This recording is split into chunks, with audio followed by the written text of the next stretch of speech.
Actor for this one had a funeral to go to this afternoon, and so he'll be here for the evening one, but he called me last night and he couldn't be here, so I'm going to talk to you about this person, but since I only had less than 24 hours, I'm using notes.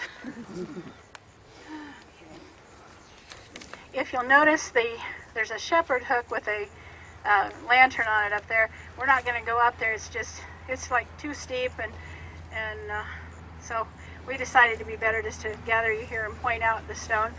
That is the stone of E.W. Fannin, who was the 40-year leader of the Centerville school system.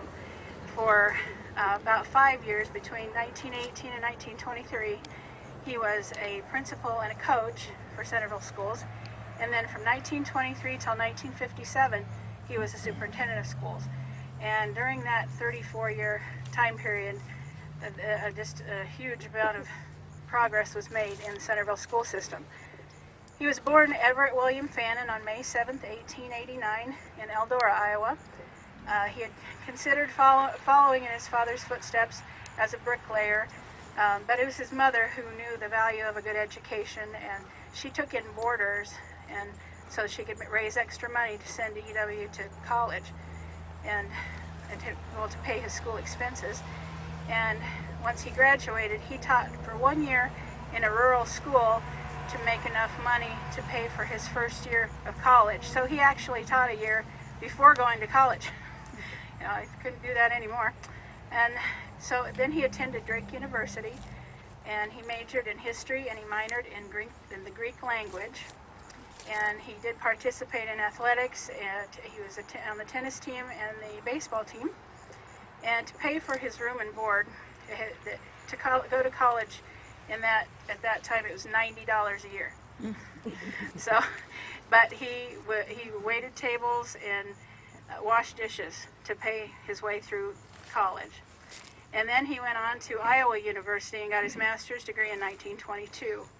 And he spent a little bit of his time, I think, as superintendent of schools in Liscum, Iowa. But when he came to Centerville, he was very interested in the extracurricular items as much as academics. He promoted the athletic teams and the music programs as well. Centerville, because of E.W. Fannin, Centerville had the second lighted football field in the state of Iowa. And so all the games that Centerville played, the teams wanted to play in Centerville. and that was in 1931. And academics were always most important. And he was responsible for bringing to Centerville schools all of these programs: the kindergarten program, the VOAG program, the school lunch program, the transportation for rural students, basically the buses, driver training, music. I think he expanded the music program, and he was responsible for having built, or not himself, but making sure that the new high school was built and the Central Ward School was built. And he also was the founder of Centerville Community College, which later became Indian Hills Community College. And he was very proud that CHS was the first school in Iowa to win the Phi Beta Kappa Award, which is based on academic records of former CHS students. And during all of the progress that he made in Centerville schools were times of great challenge. Of course, that was through the Great Depression, World War II, the Korean War, and in 1938, Centerville High School burned and had to be repaired. I believe they repaired most of it rather than replacing it, because I'm pretty sure it's basically the same building.